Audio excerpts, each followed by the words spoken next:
joie dans la maison de Dieu. Alléluia. Manifestez votre joie. Ce n'est pas trop long sur la terre. Prenez vos Bibles. Alléluia. Prenez place. Alléluia, Jésus. Prenez place. Gloire à Jésus. Sentez-vous à l'aise. Prenez tout ce qu'il faut pour noter. Je ne serai pas trop long, comme ça on aura le temps de prier. Amen. Intercédez pour moi, hein, vous me connaissez. Ce ne sera pas trop long. Amen. Ok, tu peux déjà noter le thème. Vous êtes prêts pour le thème? Tu as écouté et après. C'est le thème. Il parle le thème. Hein? Tu as écouté et après. Ça, c'est le thème. Gloire à Jésus. Je vous laisse le temps de noter. En attendant de nous préparer Jacques, qui sera l'introduction de notre message. Alléluia. Gloire à Jésus. Vous êtes tous là malgré la grève. Il y en a qui ont fait violence. Vous êtes venus à pied. Que Dieu vous bénisse pour votre courage. Amen. Vous êtes là. Ok. On peut prendre Jacques, chapitre 1, le verset 22. C'est quoi le thème? Il y en a qui ont peur de le dire. Dis-le bien. C'est quoi le thème? Tu as écouté et après. C'est ça qui compte, c'est l'après. Écouter, c'est bien. Mais après, que fais-tu après avoir écouté? Et c'est ça que nous allons voir. Vous connaissez tous Ninive. Ninive a écouté la parole de Dieu, mais la fin de Ninive est terrible. On prêche souvent pour le réveil de Ninive, mais on n'a jamais prêché sur la destruction de Ninive. Et c'est de là où le Seigneur m'a mené pour justement parler de ça. Mais avant cela, nous voyons aussi Jacques. Tu vas nous dire quelque chose. C'est bien d'écouter la parole de Dieu. Et être ici aujourd'hui comme un dimanche, c'est bien. Mais ce qui compte, c'est ce que nous allons faire après avoir écouté. La seule façon comment tu peux honorer le Seigneur, c'est quand tu mets la parole de Dieu en pratique. Tout le monde peut écouter. Les démons écoutent. Les religieux écoutent. Tout le monde écoute. Mais qui met en pratique cette parole qui est prêchée? Et c'est ça que nous allons voir. Tu vas écouter, tu vas rentrer à la maison. Est-ce que tu vas continuer à vivre comme avant? Est-ce que tu vas continuer avec les mêmes habitudes ou tu vas prendre une décision? Donc ce thème, moi j'ai beaucoup aimé. Tu as écouté, mais et après. On peut lire ici, qu'est-ce que la Bible nous dit? Je lis la parole au nom de Jésus. Mettez en pratique la parole et ne vous bornez pas à l'écouter. Amen. En vous trompant vous-même par de faux raisonnements. Gloire à Dieu. Amen. Donc ici la parole est claire. On doit la mettre où? En pratique.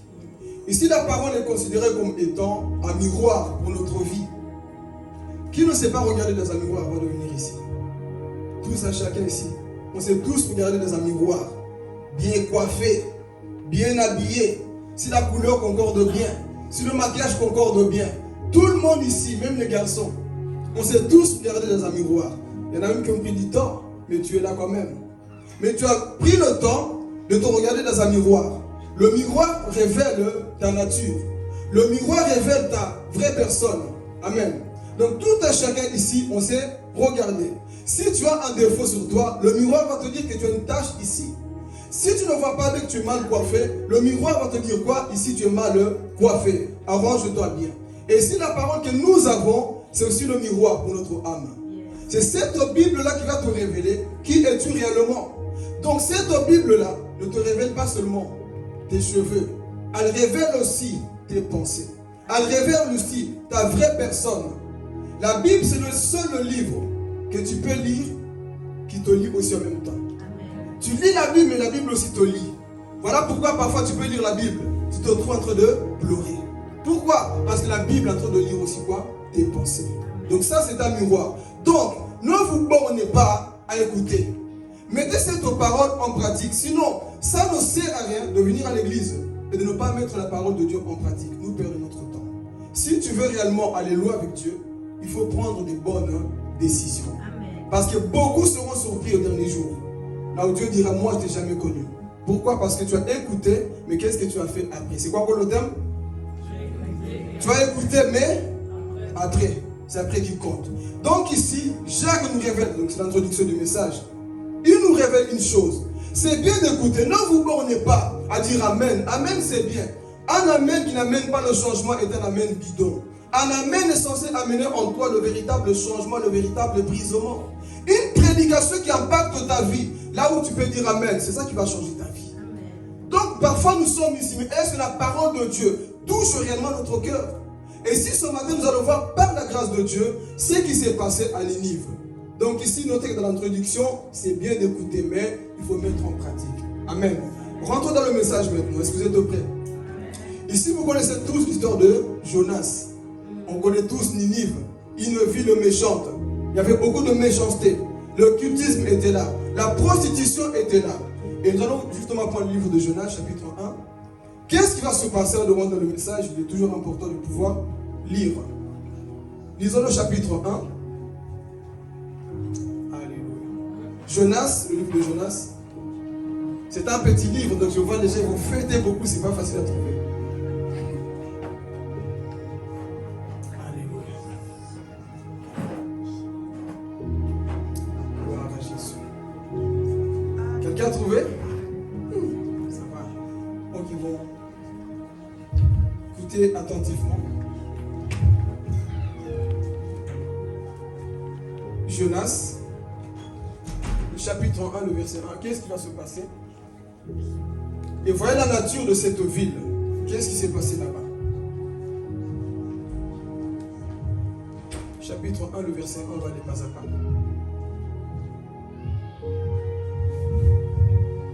Amen. Amen. La parole de l'Éternel fut adressée à Jonas, fils d'Amittai, en ces mots. Lève-toi, va à Ninive, la grande ville, et crie contre elle, car sa méchanceté est montée jusqu'à moi. Amen. Tu peux aussi lire le verset jusqu'à fond. Et Jonas se leva pour s'enfuir à Tarsis, loin de la face de l'Éternel. Il descendit à Jaffo, et il trouva un navire qui allait à Tarsis. Il paya le prix du transport et s'embarqua pour aller avec les passagers à Tarsis, loin de la face de l'Éternel. Amen. Gloire à Dieu. On va avancer comme ça. Donc ici, vous voyez qu'il y avait une ville à Ninive. Cette ville avait quoi? Beaucoup de méchanceté. La Bible dit que ce péché est monté jusqu'à Dieu. Mais Dieu cherche toujours un homme pour amener la discipline dans un pays, dans une ville ou dans une église.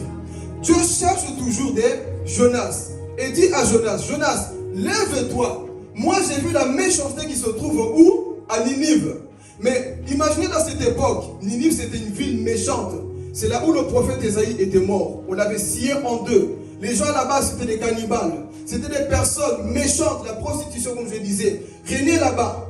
Et imagine-toi que Dieu te dit, lève-toi, va là où on tue les humains. Qui va aller? Comme par exemple, ici on te dit, va en Irak, aller prêcher la parole. Qui va aller? Va en Ukraine, va prêcher. Qui va aller à tout ce qui se passe? Alors mettez-vous à la place de Jonas. On te dit justement, va dans cette ville, là où il y a beaucoup de méchanceté, la sorcellerie règne. Et toi, tu vas dire quoi, Seigneur? C'est compliqué, hein? Là où on tue les gens, là où on fait des choses, moi je vais aller, mais je vais dire à quelqu'un, si Dieu te dit une parole, obéis. Parce que celui qui t'a appelé te trouvera toujours. Celui qui t'a appelé, il va te protéger. Même si tu meurs dans le combat, le plus important, c'est lui qui t'a envoyé. Est-ce que je parle à quelqu'un? Le plus important, c'est celui qui t'a envoyé. Donc, fais-lui confiance, mon frère, ma soeur.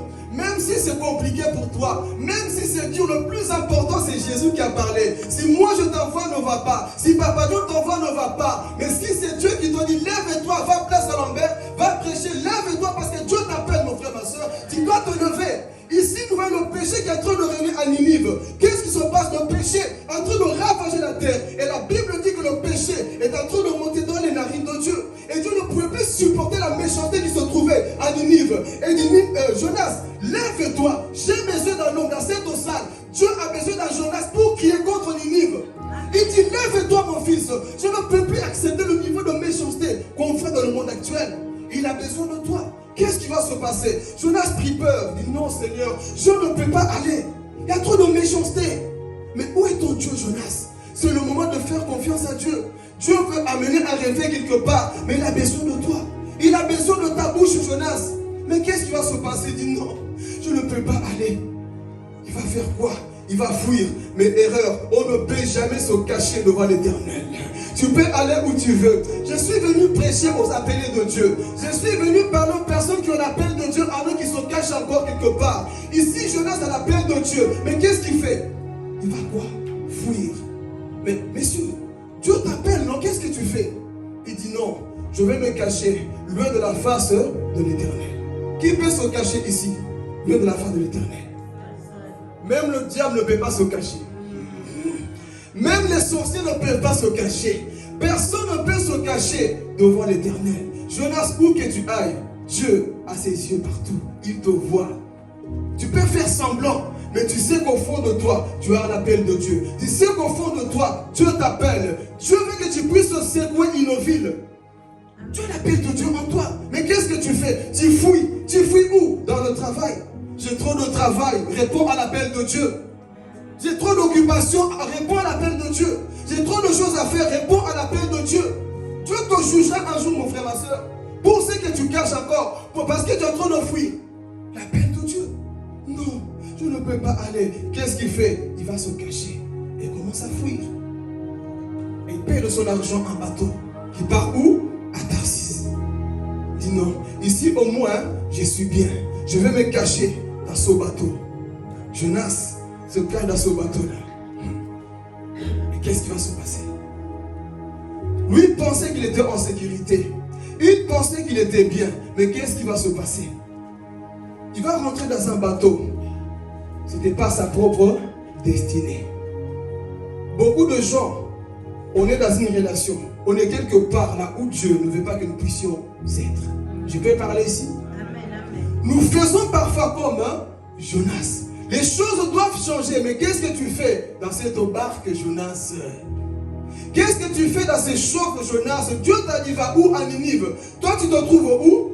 Dans une barque. Pour aller où? À Tarsis. Tu as payé de ton propre argent. Qu'est-ce que tu fais dans cette barque? Il va se cacher et il rentre, il fait quoi? Il commence à dormir. Déjà qu'on appelle de Dieu des fainéants, tu sais que Dieu t'a appelé, mais toi, tu es en train de dormir quelque part. Réveille, dis à ton voisin, réveille-toi. Réveille-toi, tu sais que tu as la chose de Dieu, mais tu es en train de ronfler. Tu es encore fainéante, tu es encore à l'aise dans le péché. Non, lève-toi. Merci Dieu, diminue un petit peu mon son. Lève-toi, Jonas. Tu es quelque part. Dieu t'appelle, mais toi, tu fais quoi? Tu te caches. Et qu'est-ce qui va se passer? Écoutez, il rentre insensible. Il sait qu'il a l'appel de Dieu, mais il est à l'aise. Ici, toute personne qui a l'appel de Dieu ne sont jamais à l'aise en eux. Vous savez ça? Quand tu sais que... Je parle aux appelés de Dieu, pas aux personnes qui viennent juste pour être là. Tout appelé de Dieu, tu n'es pas content, tu n'es pas à l'aise quand tu n'accomplis pas le devoir. Tu peux vouloir fuir. Si Dieu a mis le cachet sur toi, tu sauras que j'ai l'appel de Dieu en moi. Je peux faire semblant, même dans les rêves, Dieu va te chercher. Il verra que tu vas voir dans tes rêves en train de prêcher, en train d'évangéliser. Il va te chercher, tu ne peux pas te cacher longtemps. Lorsque tu as l'appel de Dieu, mon frère, ma soeur, il te verra en train de chanter. Tu dois chanter, tu dois prêcher, tu dois évangéliser. Moi, je t'appelle quelque part. Toi, tu peux vouloir te cacher, mais lui va se secouer. Nous sommes tous ici. Hein. Vous pensez que nous, vous le prêchez un jour? Prêcher comme ça, se tenir ici. Tout appelé de Dieu ne fait jamais le micro. Ça, il faut le savoir. Si quelqu'un commence à courir derrière ça, fais attention. Les appelés fuient souvent. Est-ce que vous le savez? Les appelés fuient souvent, comme Jonas. Mais il ne peut plus se cacher longtemps. Qu'est-ce qui va se passer? En train de dormir. Messieurs, Ninive a besoin de toi. Qu'est-ce que tu fais en train de dormir dans une barque? Le voici, il dort. Tranquille. Insensible. Mais Dieu... Dis à ton voisin, Dieu est fort. Dieu, il va envoyer un vent pour te secouer. Dieu va utiliser tous les moyens pour que tu te réveilles. Je peux aller plus loin. Dieu est capable de tuer quelqu'un dans ta famille pour que tu te réveilles. Vous jouez avec Dieu. La mort d'une personne, parfois, c'est parce que toi, tu ne te réveilles pas. Dieu, parfois, il peut te secouer en tuant quelqu'un dans ta famille pour te dire, tu vois, toi, tu es trop endormi. On est trop à l'aise comme Jonas. Tu sais que il y a des choses que tu dois faire pour Dieu, mais tu ne fais rien. Dieu est capable de prendre quelqu'un dans ta famille pour te dire, tu vois, c'est parce que tu es trop endormi. Alors qu'est-ce qui va se passer? Il envoie un vent contre la barque. Hey. Je peux parler ici? Il envoie un vent contre la barque. Qu'est-ce qui va se passer? Les gens commencent à paniquer. Ils ne comprennent plus. Oh, on était bien. Et si nous ne comprenons pas le vent, ils ont invoqué leur Dieu. Ils ont tout appelé. Rien ne marchait. Le vent ne se calmait pas. Il y avait trop de problèmes, beaucoup de choses qui venaient contre la barque. Je dis, c'est pas possible. On a prié, on a jeûné, on a fait ceci, Dieu ne fait rien. Quelqu'un descend en bas, il voit, c'est lui le problème. Et si je vais dire une chose, faites attention à qui vous faites de rentrer dans vos vies. Parce que nous ne savons pas qui sont les gens. Toi, ta vie, elle était bien. Tu fais rentrer quelqu'un qui a la pointe dans ta vie est pourrie aujourd'hui. Qui as-tu fait rentrer dans ta vie, mon frère, ma soeur? Avant, ça allait bien, ta vie allait bien. Mais depuis que cet homme, cette femme, cette personne est rentrée dans ta vie elle est comme ça, comme ça. Pourquoi? Il y a des personnes qui ont la poisse, des mauvaises énergies. Voilà pourquoi ce n'est pas n'importe qui doit rentrer chez toi. Ce n'est pas n'importe qui doit mettre les pieds chez toi. Écoutez, Église, c'est très important. Qui fais-tu rentrer dans ta vie, mon frère, ma soeur? Il y a des personnes qui viendront pour pourrir votre vie, frères et sœurs. Parce que ce sont des types de Jonas qui fuient la tête de Dieu. Ce sont des personnes parfois qui ont la malédiction sur leur vie et rentrent dans vos vies. Et vous allez voir, le jour qu'ils vont rentrer dans votre vie, toi, tu étais bien. Tu avais toujours la joie. Tu avais la santé. Tu étais bien. Mais depuis que cet homme, cette femme, cette situation est venue dans ta vie, tu as perdu la joie. Ça ne va plus. Pourquoi? Tu as fait rentrer un Jonas dans ta vie. Il y a des choses qui t'arrivent toi-même, tu sais au fond de toi. Tu sais le pourquoi. C'est que tu vis au fond de toi, tu sais le pourquoi. Mais tu es en train de t'entêter. Tu sais que tu dois faire quelque chose, mais au fond de toi, tu es en train de faire semblant. Non, c'est pas ça. Ne fais pas semblant. Dieu sait très bien que c'est ça. Dieu sait très bien que ça compte de cette personne que tu vis, c'est que tu vis aujourd'hui. Tu es comme Jonas, tu dois prendre une décision. Arrête de te cacher. Tu ne peux plus te cacher longtemps. Tu dois aller quelque part. Et c'est ça qui va se passer. Cet homme, qu'est-ce qu'il fait? Sans effet. Qu'est-ce qu'il fait? Il cache. Il se cache là-bas. Et le vent commence à quoi? À souffler fort. Et les gens sont en train de souffrir. Mais nous ne comprenons pas. Pourquoi tant de malheur dans mon église? Pourquoi tant de malheur dans ma famille? Pourquoi tant de malheur dans ma relation? Je ne comprends plus. C'est parce que tu as fait rentrer un Jonas qui est en train de détruire ta vie. Tant que vous ne jetez pas les Jonas, frères et sœurs, vous allez continuer à jeûner. Tant que vous ne jetez pas les Jonas, frères et sœurs, vous allez continuer à maigrir. Vous allez continuer à pleurer. Rejetez les Jonas qui pourrissent votre vie. Toi, tu sais que ce n'est pas ta place là où tu es. Tu sais que tu ne dois pas être là où tu te trouves, mon frère, ma soeur. Tu es comme un Jonas quelque part. Tu fais rentrer des choses qu'il ne faut pas dans ta vie. Raison pour laquelle rien ne va. Plus de joie, plus de liberté. Mais ils ont constaté que non. Le problème que nous vivons, quelqu'un rentre ici. Vous savez, parfois le problème, ce n'est pas le diable. Parfois le problème, c'est les hommes eux-mêmes. Il y a certaines personnes, toi, que tu ne les enlèves pas. Je peux parler, je ne vais pas fâcher. Parfois, arrêtez, laissez le diable tranquille. Laissez-le, laissez-le. Le problème parfois dans une église, ce n'est pas le diable. Quelques personnes aussi. Là, on ne dit pas amen. Parfois, le problème, c'est quelques individus qui pourrissent aussi le lieu. Est-ce que vous le savez? Parfois, des personnes qu'il faut chasser. Ah, mon ami, heureusement que Papa John est là. Ne vous dites pas même, vous êtes fâchés. Il y a des personnes, parfois, il faut les enlever. Sinon, nos vies, notre église va continuer à quoi? À avoir des tempêtes. Pourquoi? Parce que nous avons des mauvaises personnes. Nous avons des personnes qui sont rentrées, qui sont en train de pourrir l'église quelque part. Et ce qu'il faut faire, c'est quoi? Enlever ces personnes. C'est pas non, vous n'allez pas nous fatiguer à jeûner. Non, la solution, parfois, on la voit, c'est toi. Il faut sortir. Il faut t'écarter pour qu'on puisse avoir la joie, qu'on puisse construire le ministère dans la tranquillité. Donc, il y a des personnes qu'il faut enlever. Arrêtez de pointer du doigt au diable. Parfois, ce n'est pas le diable. Si c'est moi, jetez-moi. Jetez-moi dehors. Je parle aussi, c'est pas seulement pour vous. Si c'est moi le problème, mettez-moi dans l'eau, jetez-moi. Parce qu'ici, il va constater que le problème, ce n'était pas des dieux, ce n'était pas des démons. Le problème, c'était qui? C'était Jonas lui-même. C'était lui le problème. Il dit quoi? Il faut me jeter dans l'eau. Et comme ça, la tempête va s'arrêter. Regardez ici. Lui, qui lui dit que, qu'est-ce que tu fais ici? C'était qui? Les païens. Dites-moi les païens. Les païens ont constaté du pain. Mais toi, tu es qui? Et il a répondu, je suis quoi? Hébreu. Et j'ai craint Dieu. Menteur. Si tu crains Dieu, qu'est-ce que tu fais ici? Beaucoup disent, je suis chrétien, mais qu'est-ce que tu fais dans cet endroit? Je veux parler. Parfois, les païens eux-mêmes, ils vont te prêcher, mon frère, ma soeur. Ils savent que tu es sœur en Christ, mais ils vont te dire, qu'est-ce que tu fais dans ce bateau? Qu'est-ce que tu fais dans ces endroits? Toi, tu ne peux plus boire comme nous. Je vais parler. Qu'est-ce que tu fais dans ces endroits, Pierre? Qu'est-ce que tu fais dans ce lieu? Ce n'est plus pour toi. Toi, tu dois être à l'église à cette heure. Qu'est-ce que tu fais en train de danser Ndombolo Mapuka? Cette heure ici, normalement, tu es censé prier. Mais qu'est-ce que tu fais dans ce lieu? Ah, écoutez, quand tu as le cachet de Dieu, même en toi-même, tu seras plus à l'aise. Les païens vont te dire, mais c'est pas là ton habitude de parler comme ça. De t'énerver comme ça, ça ne te ressemble pas. Oh ma soeur, toi tu es sœur en Christ. Moi je t'ai connue avant, tu étais une femme douce, une personne humble, une personne qui n'aimait pas le péché, une personne qui n'écoutait pas les musiques du monde. Mais aujourd'hui tu écoutes ça, qu'est-ce qui se passe en toi? Les païens parfois ils vont vous prophétiser. Ils vont vous prêcher. Et ça fait mal quand le païen te prêche. Toi tu es au travail, le païen te dit, toi tu ne vas pas à l'église? C'est ça que ça fait mal. C'est lui qui te corrige. J'ai déjà vécu ça avec mon chef. J'avais dit une parole qu'il ne fallait pas dire. Oh, toi, tu es pasteur, non? Et vous voyez, il ne dit pas que bravo. Mais le jour que tu commets une erreur, oh, mais toi, tu pries, non? Ah, là, tu reconnais que je prie parce que j'ai fait une erreur. Beaucoup vont reconnaître votre vie de prière comme ça. C'est quand tu fais une erreur. Mais quand tout va bien, ils ne le disent pas. Mais qu'est-ce qui s'est passé, mon chef, ce jour? Il dit, oh, mais toi, tu es pasteur, non? Tu ne peux pas parler comme ça. Ah, dis pardon, Seigneur. Parfois, c'est comme ça dans la vie. Les païens eux-mêmes, pourquoi vous prêchez? Ils vont vous exhorter. Tu ne dois pas agir comme ça. Fais attention. Il y a une mission que tu dois accomplir. Mais regarde aujourd'hui comment tu es en train de te comporter. Dieu veut t'envoyer quelque part, mais regarde comment tu es. Lève-toi un peu, mon frère, ma soeur. C'est les païens qui sont en train de t'exhorter. Retourne à l'église. C'est un païen qui te le dit.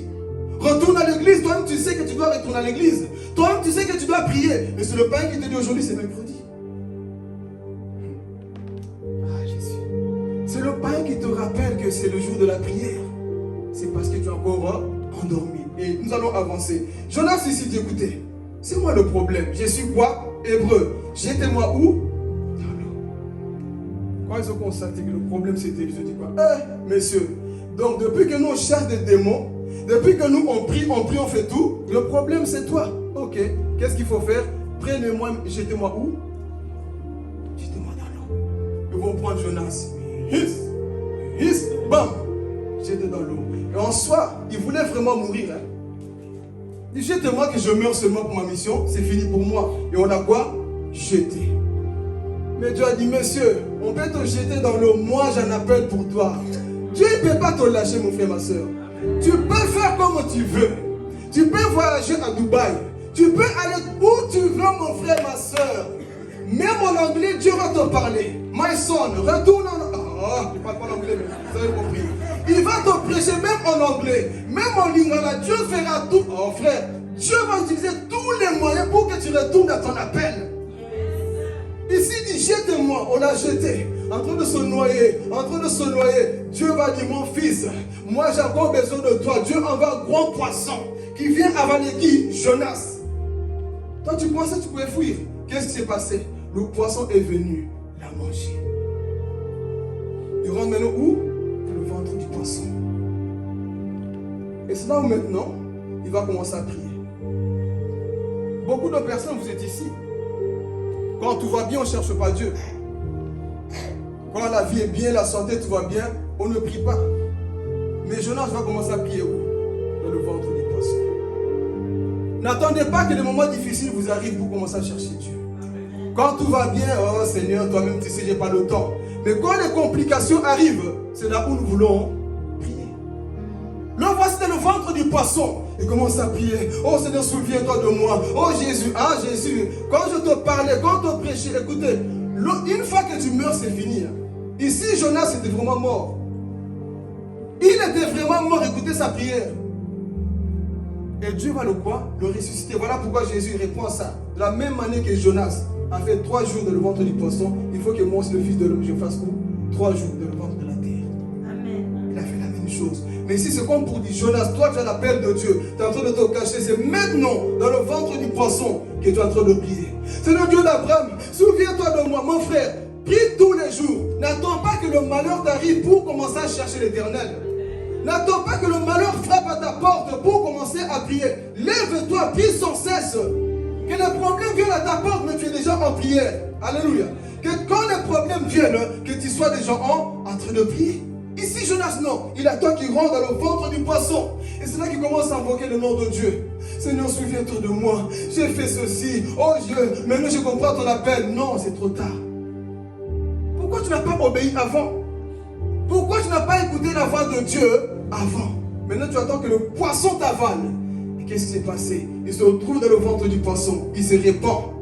Lorsqu'il se répand, qu'est-ce qui va se passer? Dieu va l'envoyer où? Là, il ne voulait pas dire, ah Jésus, toi aussi. Il arrive où? À Ninive.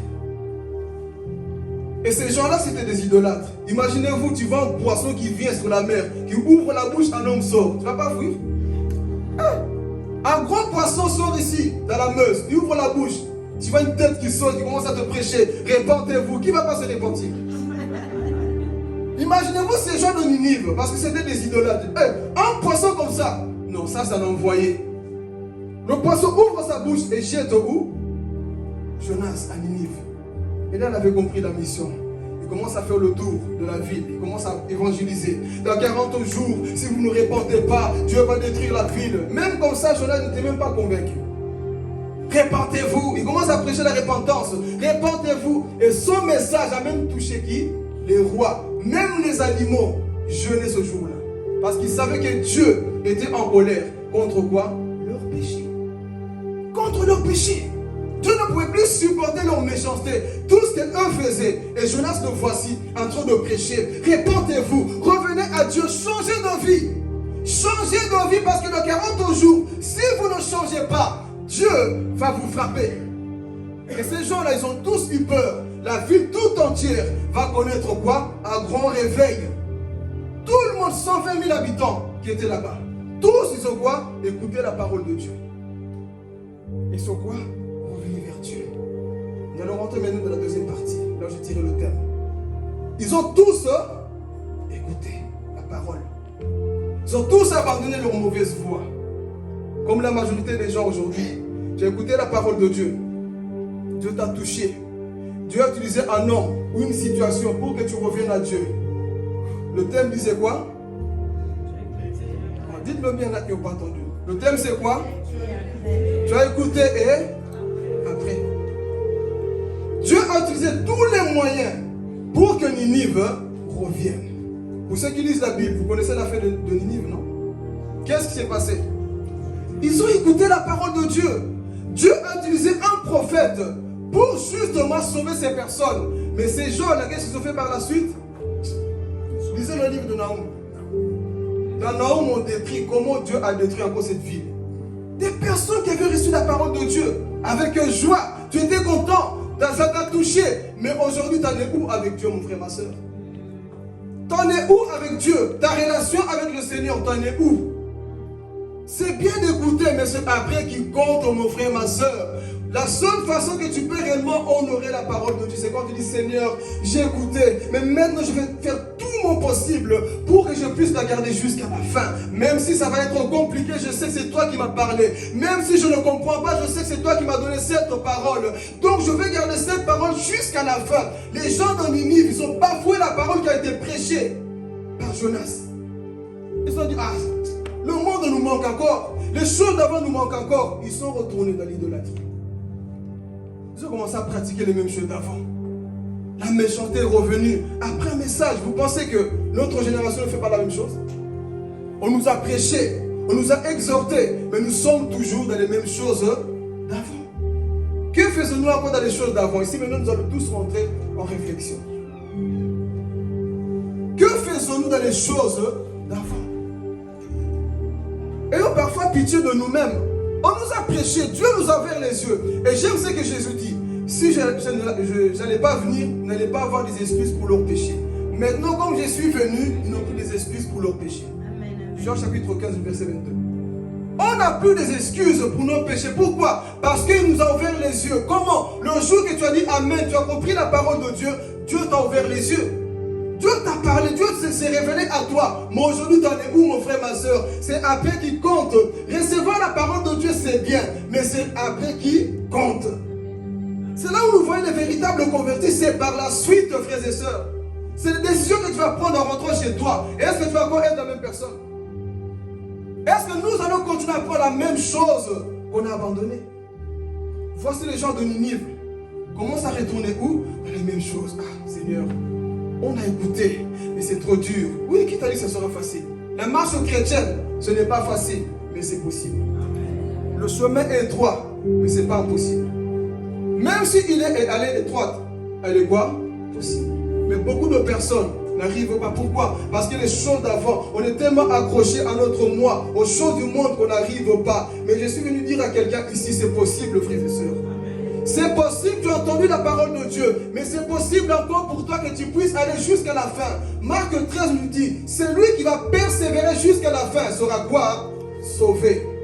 Si tu persévères jusqu'à la fin, mon frère, ma soeur, c'est possible d'être sauvé. Oui, tu as entendu une prédication qui t'a marqué, une parole qui t'a impacté, un verset qui t'a ouvert les yeux. Garde ce verset jusqu'au retour de Jésus.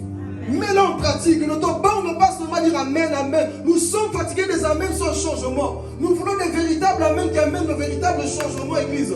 C'est ça qui va se passer ici. Ces gens-là, ils ont bafoué le message. Ils ont tout laissé, malgré qu'ils ont jeûné. Mais par la suite, c'est quoi? Non, le message là ne m'a pas trop rentré. J'ai pas trop aimé. Ils ont commencé à quoi? À consulter encore les statuts, à consulter les démons. Les mêmes pratiques sont revenues dans leur vie.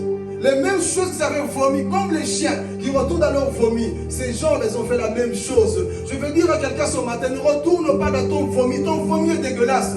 Ton péché est dégueulasse. Tout ce que nous avons laissé dans le monde n'a rien de bon, frères et sœurs. Donc laisse le passé, laisse le monde. Laisse au livre, laisse ces choses-là, mon frère, ma soeur. Parce que le passé va te détruire. Alléluia. Le passé va te détruire. Dieu te dit par son amour ce matin, ne retourne plus aux choses d'avant. Vomis-les, mon frère, ma soeur. Abandonne-les. Qu'est-ce que le péché va te donner? Qu'est-ce que ces choses du monde vont te donner, mon frère, ma soeur? Qui va en enfer ici? Je lève la main. Mais notre comportement lève la main pour nous. Il n'y a personne qui veut aller en enfer ici, non? Mais la vie que nous menons, c'est une vie d'enfer. La vie que nous menons, c'est une vie d'enfer. Mais personne ne veut aller dans le barbecue éternel. Mais le comportement que nous montrons démontre que non, j'aime encore l'enfer. Nous analysons. Depuis combien de temps es-tu réellement en Christ? Que tu as entendu la parole de Dieu, mais qu'aujourd'hui tu ne la mets pas en pratique. Tu as écouté et après. Ça fait combien de temps que tu as entendu la prédication, Jean de Ninive? Mais aujourd'hui, c'est après qui compte, mon frère, ma soeur. Parfois, entre en toi-même, dis Seigneur, c'est vrai, j'ai tellement écouté, j'ai tellement entendu, mais je vois que là, il y a un souci. Aidez-moi, j'ai besoin d'aide dans cette situation. Les gens de Ninive, ils n'ont pas demandé de l'aide. Ils n'ont pas demandé de l'aide. Pourquoi? Parce que les mêmes esprits qui avaient quitté leur vie sont revenus cette fois plus. Alors écoutez ici attentivement. Jésus dira, lorsque un esprit part, quand l'esprit quitte ton corps, l'esprit fait quoi?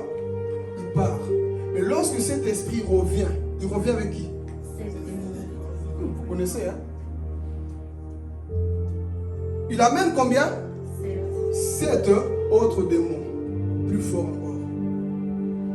Parce que le monde spirituel, c'est comme ça. La première fois, la prédication a été prêchée. Ils ont écouté. Mais maintenant, je commence à constater que cette personne commence à retourner dans les mêmes choses d'avant. Qu'est-ce qui va se passer? Les mêmes démons, les mêmes esprits viennent en toi. Raison pour laquelle je ne dois plus m'étonner. Quand je vois le comportement d'une personne, le caractère d'une personne devenir dur, changeant, comprends une chose. Après avoir été averti, l'esprit endurcit ton cœur. Le même démon endurcit ton cœur. Toi qui avais écouté, toi qui s'est humilié un jour, mais qu'est-ce qui s'est passé? Tu avais une porte, un démon qui est rentré en toi, qui est en train de manifester cela en toi. On peut te prêcher. Ici, je pense qu'on ne peut pas donner des témoins. Il y a des personnes, tu peux les prêcher tout ce que tu veux. La parole, ça rentre, ça se pourquoi? Un esprit en train de dominer ta vie. Si vous entendez la parole de Dieu, n'endurcissez pas vos cœurs, frères et sœurs. Si tu sais que ce point-là, tu es devenu comme les gens de Ninive, il faut prendre une décision. N'endurcis pas ton cœur parce que nous avons plusieurs chrétiens qui ont endurci leur cœur aujourd'hui. La parole est prêchée, te voici, tu as écouté, mais après, mon frère, ma soeur, c'est après qu'il compte. L'esprit est revenu dans ta vie. Et est en train de t'endurcir encore ton cœur aujourd'hui, à tel point que la parole de l'évangile ne pénètre plus en toi, ne te rentre plus. Pourquoi? Parce que tu es devenu dur aujourd'hui. Beaucoup sont durs aujourd'hui. Pourquoi? Parce qu'il n'y a plus d'effet. Parce que tu es devenu insensible à Dieu. Voici le comportement de gens de Ninive. Amen, Seigneur, tu m'as touché, alléluia. Mais Satan t'attend au tournant. Et est-ce que tu vas aller jusqu'à la fin? Est-ce que tu vas persévérer jusqu'à la fin? C'est ça qui compte aujourd'hui, mon frère, ma soeur. Quel est ton cœur aujourd'hui parfois? Comment nous sommes devenus mauvais, noirs?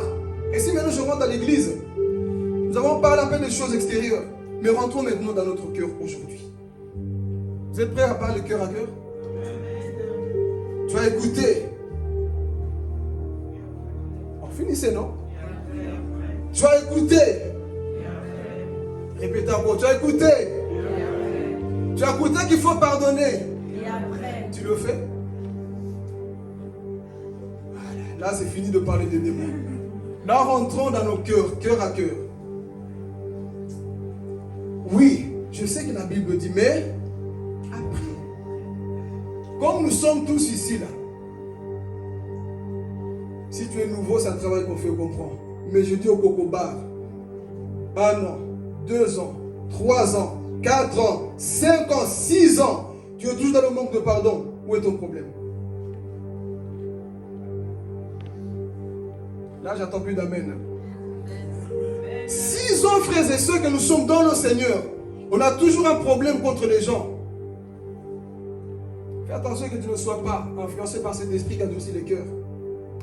Comment tu peux dire que tu viens à l'église, tu pries, tu lèves les mains, mais tu as un problème contre quelqu'un et tu n'arrives pas à pardonner?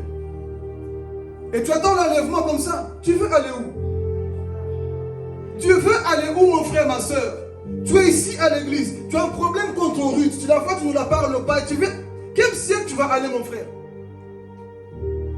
Ciel rouge en bas. Quel ciel, frères et sœurs? Tu as écouté, tu as entendu. Qui ne sait pas ici que le manque de pardon amène en enfer? Je vous répète encore la vision que Dieu m'a donnée. Dans cette vision, je me vois en enfer. Beaucoup de gens en enfer, et Dieu me parle audiblement. Beaucoup de gens sont ici parce qu'ils n'ont pas pardonné pour des petites choses. Et c'est ça justement qui va amener beaucoup de gens en enfer, le manque de pardon. Tu as écouté, nous entendons, mais parfois c'est triste pour nous, frères et sœurs. Toi-même tu écoutes, tu entends, mais tu as du mal à faire le pas. Tu as écouté, mets en pratique alors. Si tu aimes réellement le Seigneur, mets en pratique la parole de Dieu. Si tu aimes Dieu, mon frère, ma soeur, mets-la en pratique, la parole qui est prêchée pour toi. Nous écoutons, fait semblant d'écouter, mais on sait qu'au fond de nous, là, ce qui va ramener beaucoup de gens, c'est vraiment le cœur que nous avons. Parce que nous nous sommes habitués à Dieu. Nous sommes habitués à cause du service. Le service ne sauve pas. Ça ne me sauve pas, frères et sœurs. Tout ce que tu peux faire ne te sauve pas. Est-ce que ton cœur est blanc? Est-ce que nos cœurs sont blancs? Nous avons écouté. Est-ce qu'il n'y a pas de personnes qu'il faut réellement s'asseoir et parler face à face, de dire, écoute, toi et moi, c'est bon. C'est le problème que nous avons partout dans nos églises. Et j'ai constaté, j'ai réfléchi, avec les suivis que j'ai fait, même les gens qui ne sont pas ici. J'ai un problème contre un tel dans l'église. J'ai un problème contre un tel. Tout le temps les mêmes histoires qui circulent. Pourquoi? Parce que le cœur aujourd'hui est devenu quoi? Dur, comme de la pierre. Et pourtant, c'est des personnes qui entendent, qui écoutent la parole de Dieu, mais ne la mettent pas en pratique. Jacques dit, ne vous bornez pas seulement à l'écouter. Mettez-la en pratique. La parole vient comme un miroir. Elle te révèle que non. Écoute, tu as une tâche ici. Tu as une tâche sur les toits, tu vois. Ah bon, j'ai une tâche, je continue. Avant d'aller au travail, tu te crois, tu fais tout. Qui va aller avec des crottes de nez? Qui va aller en étant sale? Chacun de nous se regarde et s'arrange et part au travail. Et la parole de Dieu, c'est la même chose. Nous voulons tous aller au ciel, n'est-ce pas?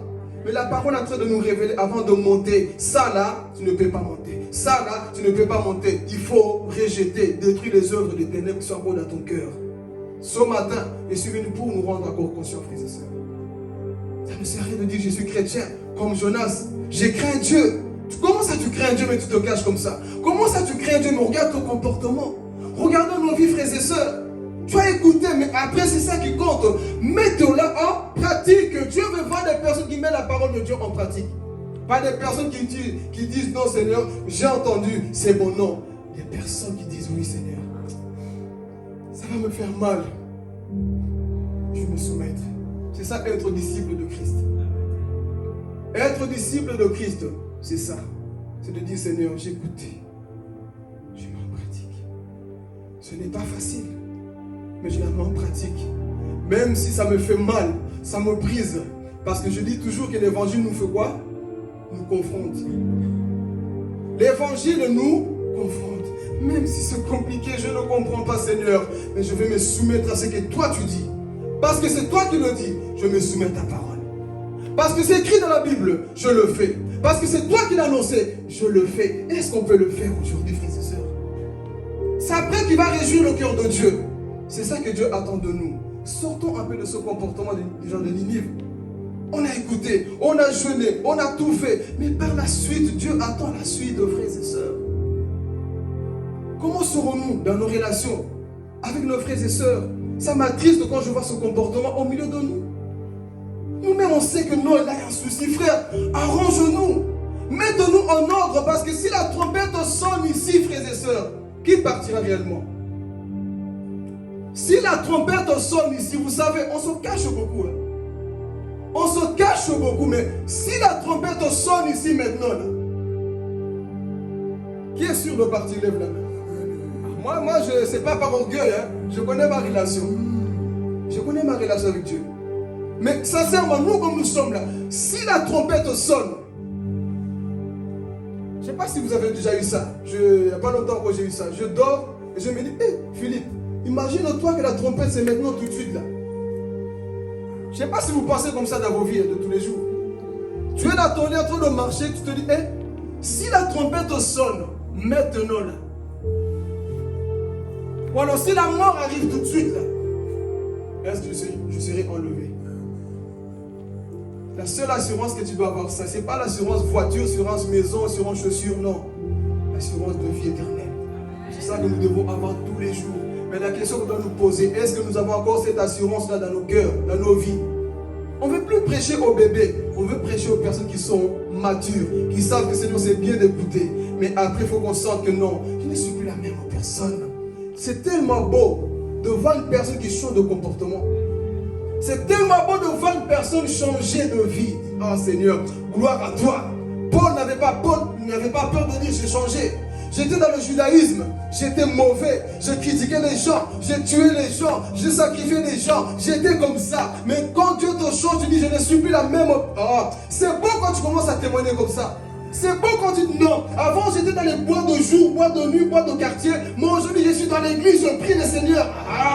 J'ai pris l'Éternel parce que ma vie a changé. J'ai pris une autre direction. Depuis que j'ai écouté la prédication de Jonas, ma vie a changé. C'est ça qui démontre que tu es disciple de Christ, frères et sœurs. Quand tu prends des véritables décisions, même avec des larmes, tu dis Seigneur, ça va être dur de pardonner cette tête qui m'énerve. Ça va être compliqué d'embrasser cette personne. Mais si je le fais, c'est parce que je t'aime. L'amour de Jésus va te pousser à aimer les personnes qui ne t'aiment pas. L'amour de Dieu va te pousser à aimer les personnes qui te détestent. Parce que l'amour doit être plus fort que la haine, Église.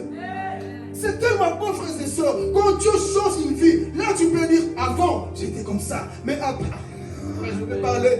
Quand nous sommes en Christ, frères et sœurs, on ne peut plus nous reconnaître. Les gens qui t'ont connu avant, ils vont dire, mais toi c'est comment?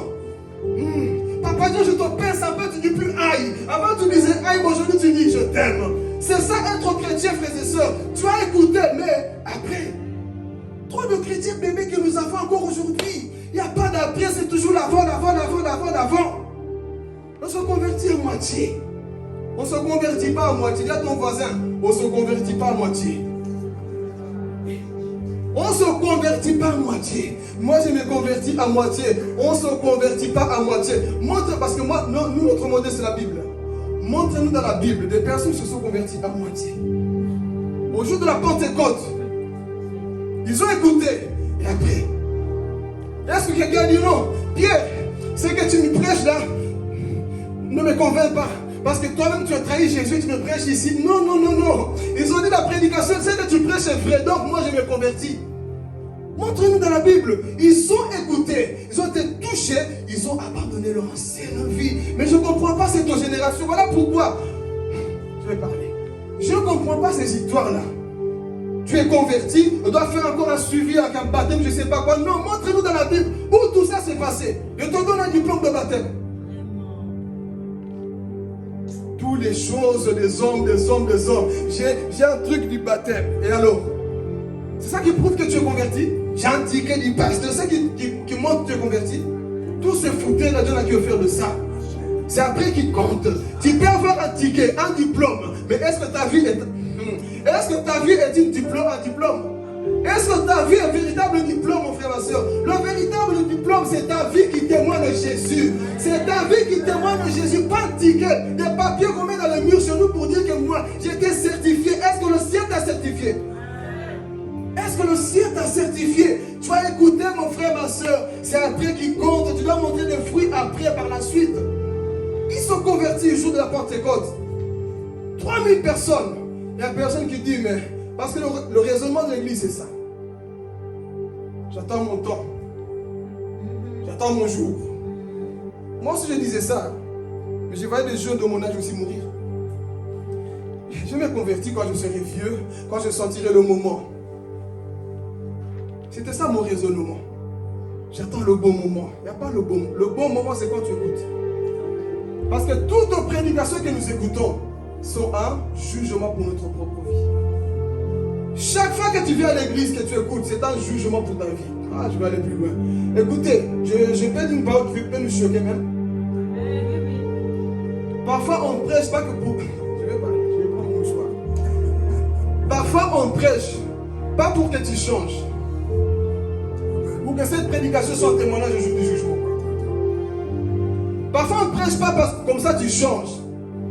Mais Dieu fait exprès qu'on prêche comme ça, le jour du jugement, il te dira, tu te rappelles le jour que tel prêchait, tu te rappelles le jour que tel faisait. C'était le jour là je voulais que tu te donnes, mais tu n'as jamais voulu. C'était un jugement pour ta propre vie. Tu as écouté, mais la suite tu as fait quoi?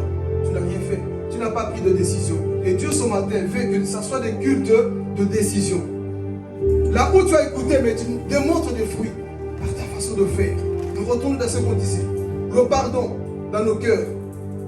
C'est ça que Dieu veut. Faisons pas semblant de dire que moi j'ai pardonné alors qu'au fond de nous, ce n'est pas le cas. Faisons pas semblant de dire que moi tout va bien alors qu'au fond là, ça ne va pas. Je comprends quand Paul dit, mais êtes-vous encore des charnels vous? Je vous ai prêché la nourriture, mais regardez votre vie. Êtes-vous encore des charnels? Vous êtes des hommes spirituels.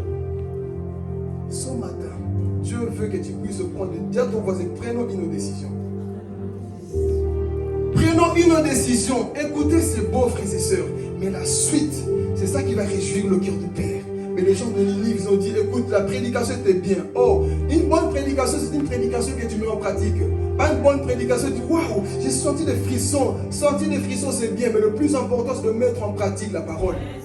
Pleurer, c'est bien. Mais le plus important, c'est de mettre en pratique la parole de Dieu. Ça, c'est le plus important. Tu sais combien de gens pleuraient quand Jésus prêchait? Combien te touchaient quand Jésus prêchait? Mais quand il a dit mangez mon corps, mettez maintenant en pratique. Combien? Vous vous souvenez?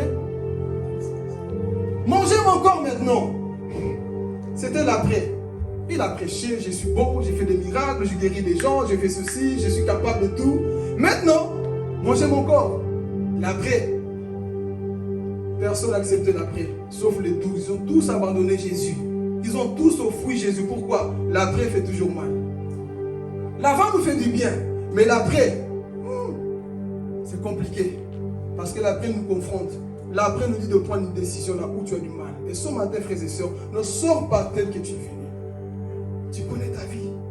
La vie de prière aussi nous rend dans la vie de prière. Ta propre vie de prière, elle est comment, mon frère, ma soeur? Là où tu es dans ton cœur, est-ce que tu pries sans cesse encore? Ou tu es tellement tombé dans un sommeil spirituel comme Jonas aussi?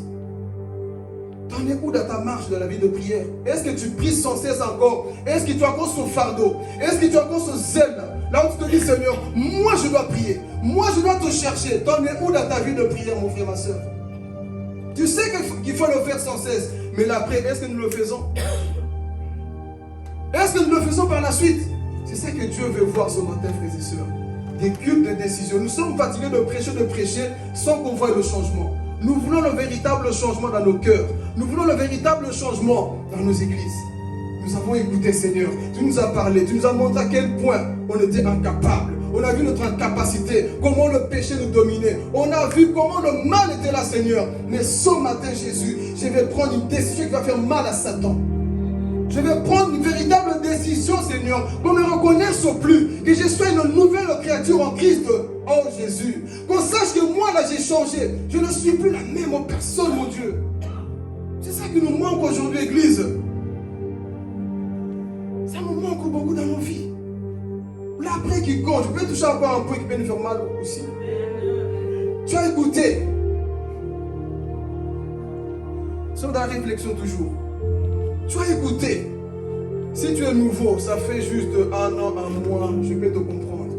Je reviens à ce que je disais. 1 an, 2 ans, 3 ans, 4 ans, 5 ans, même 10 ans. Les gens n'aiment pas qu'on dise ça, je vais le dire. Normalement, 3 ans déjà, tu dois être loin de la marche chrétienne. De 3 ans, toi, 3 ans, tu as encore besoin de... On m'appelle, on prie pour moi. 3 ans, normalement, tu es censé encadrer des gens. 3 ans de formation. Mais je reviens. Toi, ça fait 10 ans, beaucoup de temps dans le Seigneur. On doit encore te dire que, tant que chrétienne, on ne s'habille pas comme ça. Non. Entrons en nous-mêmes. Est-ce que c'est logique? Ça fait 20 ans, 10 ans que tu es dans le Seigneur. Tu sais que ton corps, c'est le temple du Saint-Esprit. On doit encore te dire qu'il faut cacher tes formes. On doit encore le dire non. Tu as écouté, c'est... Ouais, cette partie, les gens n'aiment pas. C'est après qui compte, mon frère, ma soeur. Le jour qu'on saura que les personnes se convertissent, c'est quoi ils viendront témoigner ici. Et ça manque. Je dis toujours, nous sommes fatigués des témoignages. Bon, j'ai un témoignage. Dieu m'a donné un travail. Dieu m'a donné ceci. Voilà, maintenant je suis élevé. Même les païens travaillent aussi. J'ai un témoignage à donner. Oh, j'ai reçu ma prime. J'ai reçu ceci, j'ai une maison. Les païens achètent des maisons. Ça, c'est pas des témoignages. J'ai un témoignage à donner. Vous savez quoi? Ça, c'est des témoignages. Bon, je ne dis pas que tu ne peux pas témoigner. Je ne connais pas ta situation. Mais nous voulons des véritables témoignages comme ça. Tu viens. Gloire à Jésus. Vous savez, avant, je ne pouvais pas dire bonjour à Maman Lisa. Mais aujourd'hui, je préfère décaler. Ça, c'est des témoignages. Où sont les témoignages, Église? Oh, je viens ici devant. Avant, j'étais toujours quelqu'un qui avait la haine dans son cœur. Mais aujourd'hui, je peux saluer les gens avec un joie. Ça, c'est des véritables témoignages, Église. Est-ce que nous voulons ça? On a du mal, pourquoi? On est toujours dans les choses d'avant. Viens après, dire ici, prêcher, parler. J'ai un témoignage à donner. Vous savez, avant, j'étais dans la masturbation. J'étais trop dans la pornographie. J'étais accro dans ça. Je vais dire une chose. Quand tu témoignes, ça peut libérer quelqu'un qui vit la même chose. Quand tu témoignes comme ça peut libérer quelqu'un qui lutte encore. Il va se dire, ah bon? Si lui, Dieu l'a sorti de là, moi qui me bats tous les jours, c'est possible encore pour moi. Où sont vos témoignages? Avant, j'avais du mal. Moi, j'étais comme ça. J'étais trop accro dans ça. Venez témoigner pour que les autres aussi soient libérés. Il y a des combats que vous vivez que nous, on n'a pas, frères et sœurs. Donc, parfois, viens parler ici. Dis, j'ai un témoignage. Vous, c'est toujours un témoignage. J'ai vu une vision la nuit. Ça va. C'est quoi? T'as vu une vision? C'est bien, mais c'est pas plus, frères et sœurs. Viens dire comment Dieu t'a sorti du vol comme moi. Viens prêcher comment Dieu j'ai arrêté de voler. Aujourd'hui, même 1000 € ici, mets tout ce que tu veux. Ça me tente même mes plis. Ça, c'est des témoignages. Avant, mets tout ce que tu veux, je pouvais te voler ça. L'onction de vol, je vous demande toujours. L'argent, les gens ne comprenaient pas comment je pouvais voler l'argent. Moi, aujourd'hui, je peux témoigner esprit de vol. Même. C'est quand Dieu te libère quelque part, tu n'es même plus tenté. Tu n'es plus tenté. Ça te dégoûte tellement. Avant, tu étais courant de gibon. Une belle femme rentre ici, tu dis, avant dans le monde, je changeais de regard, je changeais tout pour justement draguer. Mais maintenant, là, je suis libéré, je peux témoigner ici. Est-ce qu'on peut témoigner, Église? Nous voulons des véritables témoignages dans ce lieu ici, qui vont encourager ceux qui luttent encore dans ces mêmes choses que vous avez encore, frères et sœurs. Avant, moi, je ne pouvais pas pardonner. Moi, avant, je ne pouvais pas aimer les gens qui me touchaient. Moi, quand on me touchait, moi, on ne pouvait pas me toucher. Moi, tu me touches, je te coupe la tête. Moi, aujourd'hui, le Seigneur m'a libéré. Je vois les gens comme des anges. Je peux embrasser tout le monde. Ah bon? Dieu a fait ça avec toi? Ah, il peut le faire. Je continue dans les témoignages. Avant, moi, quand je m'habillais, si je ne m'habillais pas vulgaire, je ne me sentais pas valorisé. Il fallait que je sorte valoriser. Moi aujourd'hui, même si je vais entraîner à l'église, je m'en fous parce que je plais à Dieu. Tu peux le témoigner? On ne dit pas d'amen. Hein? Avant, moi, quand je m'habillais, je devais toujours séduire au sort. Tu as donné une bonne marchandise, maintenant toi tu l'utilises pour le diable. Avant, moi, je devais montrer mes trucs. Mais viens témoigner ici. Dieu m'a tellement libéré. Je m'habille maintenant comme le pasteur Philippe ici. Je mets des zambalala, je m'en fous. Je cache mes formes. Pourquoi? C'est pour la gloire de Dieu. Viens témoigner. Des témoignages comme ça pour libérer les gens, mon frère, ma soeur. C'est ça qui va libérer les gens. Tu as écouté, mais après, où sont les après? Où sont ces choses? Toujours avant, on fait des après, frères et sœurs. Voici mon style d'avant. Moi, aujourd'hui, Dieu m'a libéré. Je m'habille classe, bien. Je ne séduis plus. Je séduis que mon mari.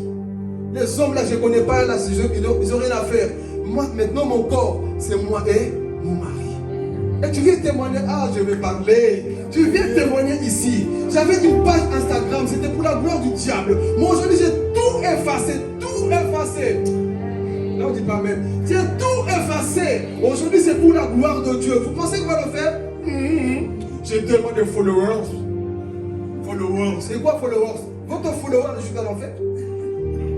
J'ai tellement de followers. Si j'enlève ça, je n'ai que 2. Et 2, au moins, ils t'aiment.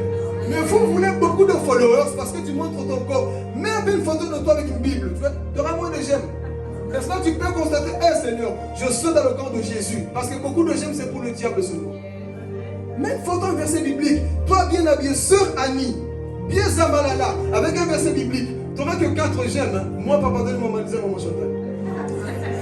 Mais même vulgarité, les personnes que tu ne connais même pas, ils vont liker. Et viendront dans ton inbox. Bonjour, ma sœur, comment tu vas? Là, ils viendront. Et quand tu vas faire des bonnes choses, là, ils ne vont pas le faire. Parce qu'ils veulent que tu restes toujours où? Avant. Viens ici témoigner. Viens, n'aie pas peur de perdre tes abonnés. Viens, c'est pour la gloire de Dieu. On perd des abonnés pour gagner des âmes. Je perds toutes ces choses. Paul a dit, j'ai tout perdu à cause de qui? Il a compris, avant j'étais comme ça, mais c'est l'après. Jésus s'est révélé à moi, je ne peux plus continuer comme ça.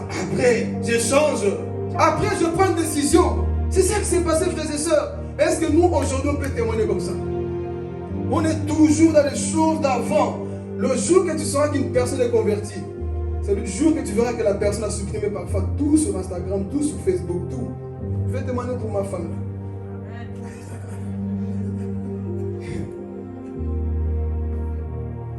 Quand je l'ai rencontrée, moi je pensais qu'elle, c'était une mamie Wata. Des photos qu'elle mettait, dit non, est-ce que c'est humain ça? Elle s'affichait sur internet. Et moi, internet, vous savez, nous on encourage, on parle, on prêche. Elle tombe sur une vidéo, un jeune pasteur en train de prêcher, ça l'a touché. Avec des années, elle m'écrit.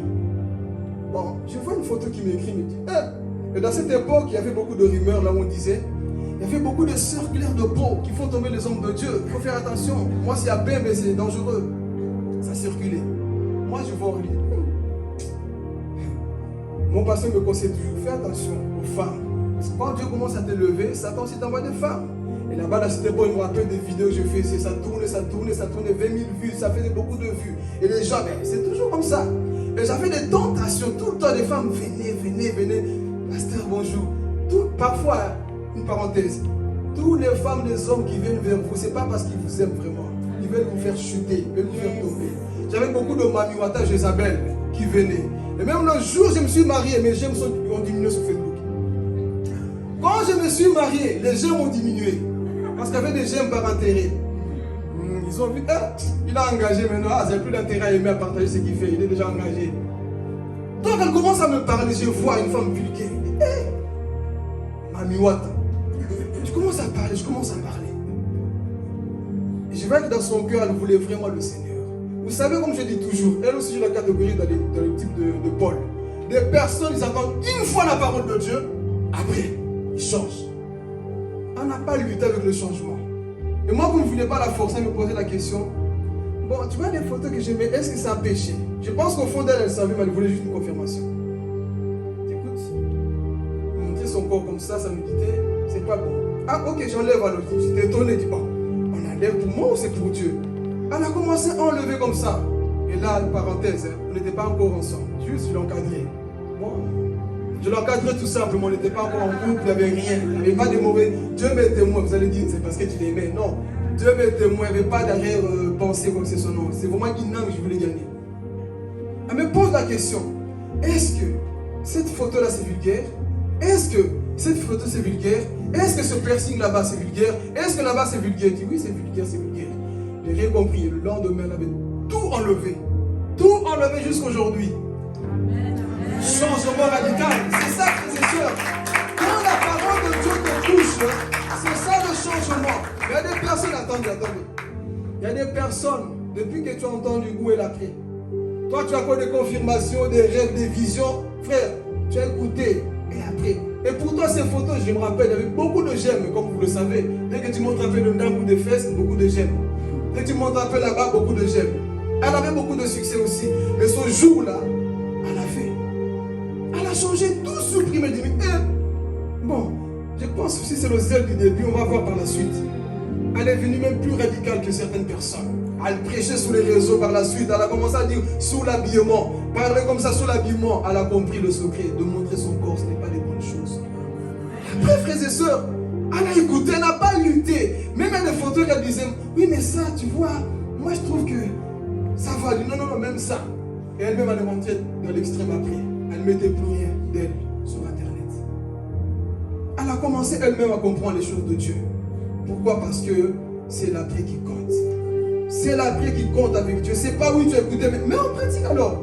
Elle me demandait des conseils. Je dis non, ça c'est pas bon. Ça il faut enlever. Ça il faut arrêter. Elle n'a pas discuté. Mais combien de chrétiens aujourd'hui avons-nous? Toi tu le conseilles, il te regarde. Mais toi-même là, non.